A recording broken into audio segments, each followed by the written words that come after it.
नमस्कार। शिवम रतोड़ी एनालिसिस में आपका स्वागत है। कल महाशिवरात्रि के अवसर पर 144 साल बाद आने वाले महाकुंभ का समापन प्रयागराज में हो गया है। उस मेले का समापन हो गया जिसमें 66 करोड़ लोगों ने भागीदारी करी, श्रद्धा की डुबकी लगाई। ये एक भारत के उसमें अद्भुत संगम था, अब अद्भुत संयोग था। ये जो वो था, ये आयोजन और ये पर्व 66 करोड़ लोग देश के विभिन्न क्षेत्रों से लोग आए, श्रद्धावश आए और कठिनाइयां भी उन्होंने झेली होंगी, क्योंकि कोई नई बात नहीं है। इस तरह के आयोजन में कठिनाइयां लोग झेलते हैं। आप उस समय की कल्पना करिए जब लोग पैदल तीर्थ यात्रा पर जाते थे। तो इस बारे में जो है मोदी जी ने ठीक ही लिखा है। अभी मोदी जी का एक ट्वीट की वो आए, 3-4 ट्वीट्स आए कि एकता का महायज्ञ संपन्न हुआ। प्रयागराज में एकता के महाकुंभ में पूरे 45 दिनों तक जिस प्रकार 140 करोड़ वासियों की आस्था एक साथ एक समय में एक पर्व से आकर जुड़ी, वो अभिभूत करता है। महाकुंभ के पूर्ण होने पर जो विचार है उन्होंने उसको लिखा आगे। महाकुंभ में जिस भारी संख्या में श्रद्धालुओं ने भागीदारी की है वो सिर्फ एक रिकॉर्ड नहीं है, बल्कि हमारी संस्कृति और विरासत को सुदृढ़ और स्मृत करने के लिए कई सदियों की सशक्त नींव भी रखी गई है। प्रयागराज का महाकुंभ आज दुनिया भर के मैनेजमेंट प्रोफेशनल्स के साथ ही प्लानिंग और पॉलिसी एक्सपर्ट के लिए भी रिसर्च का विषय बन गया है। बिल्कुल आप देखिएगा कि इतने करोड़ लोगों को उनका व्यवस्था, उनका कोई भगदड़ न मचे, कोई अव्यवस्था न फैले, संपन्नता पूर्वक एक जो ये महामेला खत्म हुआ, उसको इतनी बड़ी भीड़ को आप देखिए। 66 करोड़ तो पूरे उसमें 2-3 उसको छोड़ करके पूरी दुनिया की आबादी नहीं है। कई बड़े बड़े पूरे यूरोप की आबादी नहीं है। कई बड़े बड़े राष्ट्रों के आबादी भी जो है इससे ज्यादा है, इससे कम है। आज अपनी विरासत पर गौरव करने वाला भारत अब एक नई ऊर्जा के साथ आगे बढ़ रहा है। ये युग परिवर्तन की वो आहट है जो देश का नया भविष्य लिखने जा रही है।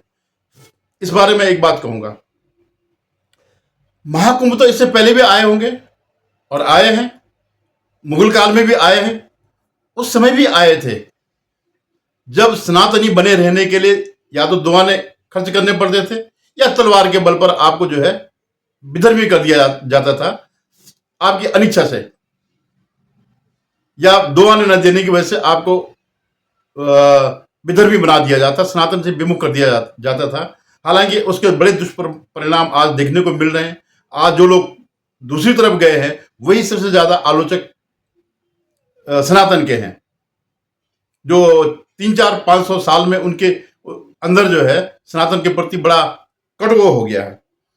तो ये जो काल है, ये जो हमने देखा है, पूरे भारत ने देखा है और पूरी दुनिया ने देखा है, ये सनातन का जो है पुनर्जागरण काल है।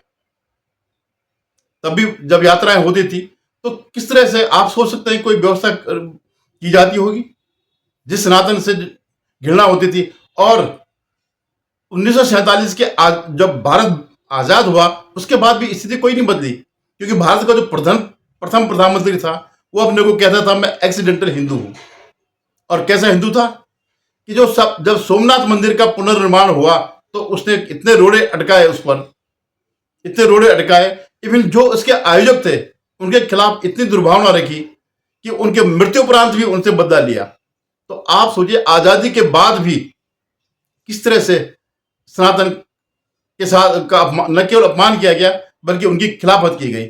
अब आप देखिए वर्शिप एक्ट करके, ये भी एक सनातन विरोधी कदम है कि इससे पहले जितने आपके मंदिर तोड़ दिए गए हों वो ठीक है, उनको कानूनी मान्यता प्रदान की जाती है। जो 1947 से पहले आपके जितने भी मंदिर मुगल शासकों ने तोड़े हैं, इस्लामिक उन्होंने तोड़े हैं, तुर्कों ने तोड़े हैं, खिलजियों ने तोड़े हैं, अरब वालों ने तोड़े हैं, उसको जो है मान्यता दी जाएगी कि ठीक है, ये कानूनी एक मान्यता मिल गई कि आप उस पर कुछ नहीं बोलेंगे। दुनिया में कोई भी ऐसी बात नहीं, कोई भी ऐसा राष्ट्र नहीं होगा जिसके नागरिकों का मूल अधिकार इस तरह से हनन किया गया। तो ये जो दिख रहा है ये एक पुनर्जागरण है। आज आप देखिए 14 साल पहले, 12 साल पहले 2014 में प्रयाग में कुंभ हुआ था। लेकिन तब समाजवादी पार्टी की सरकार थी और सनातनियों को अपमानित करने के लिए उसका आयोजन का जिम्मा एक मुस्लिम मंत्री को दिया गया। और वो मुस्लिम मंत्री क्या है, आज आप देख रहे हैं वो जेल में एड़िया रगड़ रहा है अपने कुकर्मों से। ये नहीं कि उसके खिलाफ कोई वो किया होगा, लेकिन कितना उसने, क्या उसकी वो मनस्थिति रही होगी, क्या उसका सोच विचार रहा होगा, कितना वो कानून के खिलाफ रहा होगा कि लगातार वो जेल में है। तो तो समाजवादी पार्टी सरकार ने सिर्फ सनातन को अपमानित करने के लिए एक मुस्लिम को इसका आयोजन का कार्यकर्ता बनाया गया, आयोजन का कर्ता बनाया गया। आज पूरे सनातनी इस बात को लेकर खुश है कि आज हमारा एक ऐसा व्यक्ति उसमें बैठा हुआ, आयोजन करता बैठा हुआ, मुख्य आयोजन करता बैठा हुआ, जो एक योगी है, जो सनातन को जानता है, सनातन की गहराई को जानता है। और आप दो योगी समझ लीजिए, एक योगी लखनऊ में बैठा हुआ, एक दिल्ली में बैठा हुआ। आपने देखा होगा मोदी जी किसी भी योगी से कम नहीं है। वो ये नहीं है कि वो प्रधानमंत्री है तो औरों, हिंदू प्रधानमंत्री है तो औरों के प्रति घृणा नहीं, लेकिन क्योंकि वो सनातनी है तो सनातन अपने धर्म के प्रति वो प्रतिबद्ध है। तो ये जो लखनऊ में योगी जी और केंद्र में मोदी जी, ये भारत के लिए एक स्वर्णिम काल है सनातनियों के लिए। यह एकमात्र ऐसा कुंभ है जिस पर जो लोग सनातन को नहीं मानते सबसे ज्यादा वही बोल रहे हैं इसके बारे में। इसलिए नहीं कि कोई अच्छे हृदय से बोल रहे, अच्छी भावना से बोल रहे, नहीं दुर्भावना से बोल रहे हैं, वो इस पर कमियां निकाल रहे हैं। आज तक उन्होंने कभी किसी और पे कमियां नहीं निकाली, लेकिन इस पर कमियां निकाल रही है। जो अखिलेश कहता था कि यहां तो कुछ भी नहीं है, ट्रेनें खाली जा रही हैं, वो अखिलेश कह रहा है कि नहीं जी, इससे ज्यादा लोग आए हैं। अब आप सोच लीजिएगा। और पूरा का पूरा एक सिस्टम इसको बदनाम करने पे लगा हुआ था। जो सनातन से दिल से घृणा करते हैं वो इस पे कमियां ढूंढ रहे थे। लेकिन आप ये देखिएगा, 66 करोड़ लोगों में से 3 लोगों ने सिर्फ इसके खिलाफत करी, या जो श्रद्धालु थे। एक महिला थी जिसके बाद भगदड़ मची, जिसको कि इन्होंने पूरे उसमें फैलाया। पूरे के पूरे जो इकोसिस्टम था इनका, कांग्रेसी, समाजवादी, एंटी जो सनातनी थे, उन्होंने पूरे हर एक ने उसको बार बार वो किया कि वो महिला क्या कर रही है, कि साहब ये सुविधा नहीं है। बाकी जिन लोगों को असुविधा हुई और जो लोग श्रद्धा से आए, किसी ने एक शब्द भी नहीं कहा कि यहाँ व्यवस्था खराब थी, या यहाँ पर जो है प्रशासन सहयोग नहीं कर रहा था, या यहाँ पर जो हमें कोई दिक्कतें हुई। मतलब सामान्य तो होनी ही थी। तो ये वो लोग, मतलब कौन कहने वाले। सबसे पहले मैं कांग्रेस की बात करूं, खैर इससे पहले मैं राहुल गांधी की बात करता हूं। वो आदमी दिल का सच्चा है। जो उसकी सनातन के प्रति घृणा है वो उसने छुपाया नहीं। अखिलेश जैसे लोग वहां वो कुंभ में गए, स्नान किया, लेकिन इस परिवार का कोई नहीं गया। और मैं कह रहा हूं बहुत अच्छा है, स्पष्ट एक लाइन होनी चाहिए, धोखा नहीं होना चाहिए। अखिलेश की तरह धोखा नहीं देना चाहिए। अखिलेश के अलावा ममता बनर्जी कि ये मृत्यु कुंभ है, महाकुंभ के लिए कितनी हिम्मत पड़ती है। और सबसे बड़ी बात ये, जो कांग्रेस का जो अध्यक्ष है, आपने देखा होगा क्या कह रहा था कि इस कुंभ से जो है क्या रोटी मिलेगी, खाना मिलेगा, नौकरी मिलेगी। ये उनका अपनी घृणा जो थी वो बाहर आई। लेकिन कांग्रेस का ये है कि जो उनमें कुछ सनातनी लोग थे वो चुपचाप करके इसमें जो है उन्होंने भागीदारी करी, कुंभ में डुबकी लगाई, पवित्र स्नान किया। चाहे वो दिग्विजय सिंह हो जो कि वैसे ही वो था, या ये थे ये जो डीके शिवकुमार है कर्नाटक उप मुख्यमंत्री। और तो और किस हद तक इनकी नीचता है इस लेफ्ट लिबरल सिस्टम का। ये जो जितने भी वो है कि प्रीति जिंटा ने वो किया, उसने अपनी फोटो डाली, उसने भी स्नान किया और उसको ट्रोल करने लगे।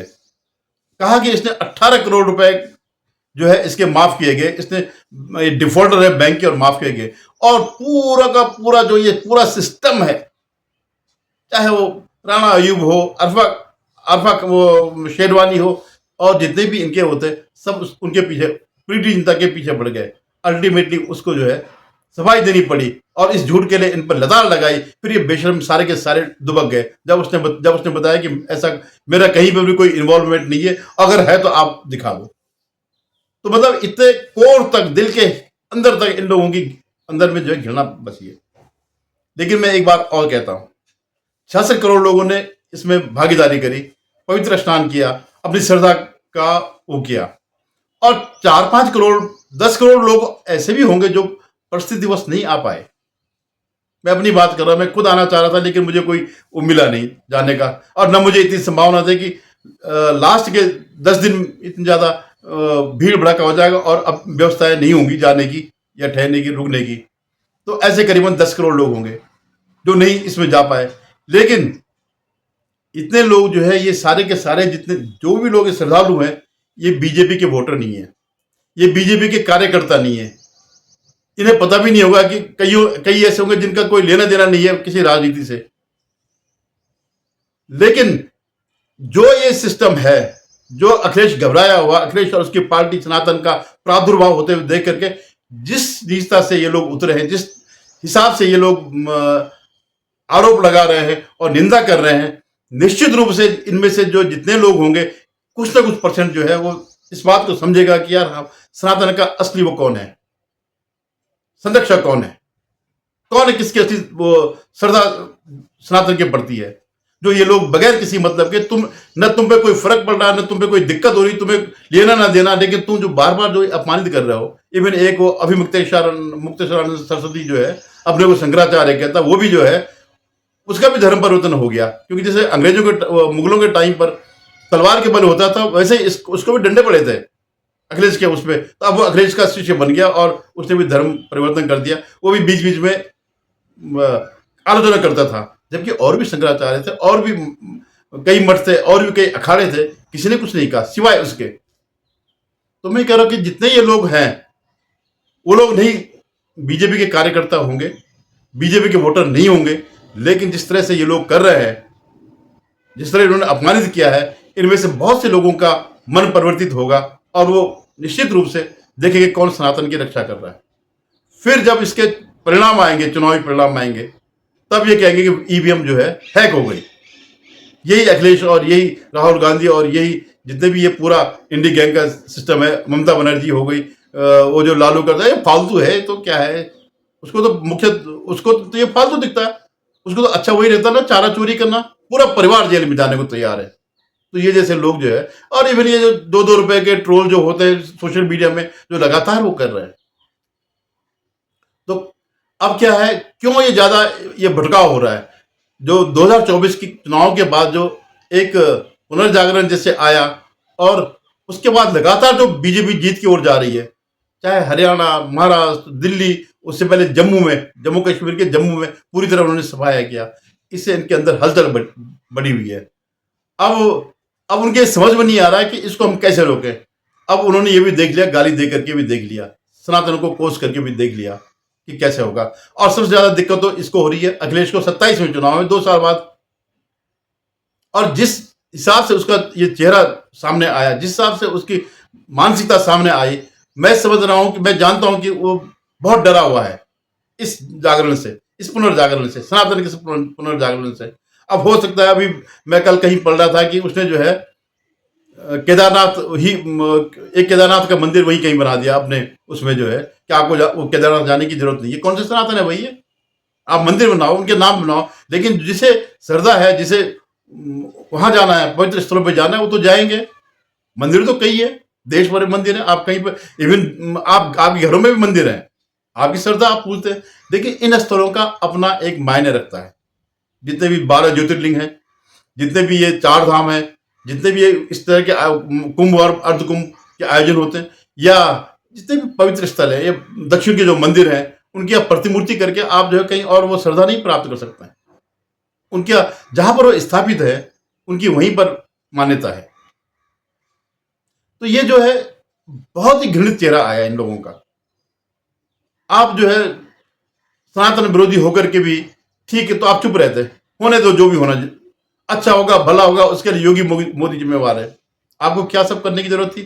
जबकि हर कोई जानता है कि अखिलेश के पिता ने राम भक्तों पे गोली चलाई, तो उसे कैसे कोई सनातनी मान सकता है?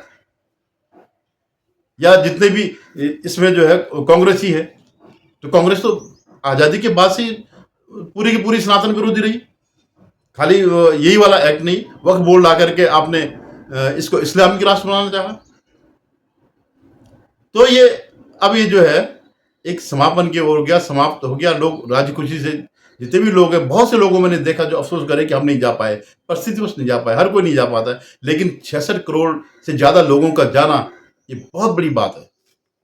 अब पूरा विश्व चकित है इस व्यवस्था से, और इसका अगर राजनीतिक लाभ कोई मिलना है तो निश्चित रूप से योगी जी को मिलेगा, तो जिन्हें 2027 में फिर जनता के बीच जाना है, जिनके पहले ही चर्चे है पूरी दुनिया में, एक प्रशासक के रूप में, एक सुधारक के रूप में, किस तरह से उन्होंने एक बर्बाद हुई यूपी को उठा के रख दिया, उसे इज्जत प्रदान कर दी। अर्थव्यवस्था में भी यूपी ऊपर आ रहा है, हर मामले में यूपी आगे आ रहा है। और जो कभी यूपी माफियों के हाथ में था, आज कहीं माफियों के दर्शन नहीं है। छुटपुट भी अगर कोई है तो उसका तुरंत इलाज हो जाता है। तो देखिएगा, सनातन के इस पुनर्जागरण को देखिएगा, बहुत सी कुरीतियां हैं उनको खत्म होते देखिएगा, किस तरह से लोग एक होकर के श्रद्धा की उसमें डुबकियां लगा रहे थे। इस सब का भारत की संस्कृति में फर्क पड़ेगा, कल्चर बदलेगा। धन्यवाद। पुनः निवेदन, आप मेरे चैनल को सब्सक्राइब करिएगा, शेयर कीजिएगा।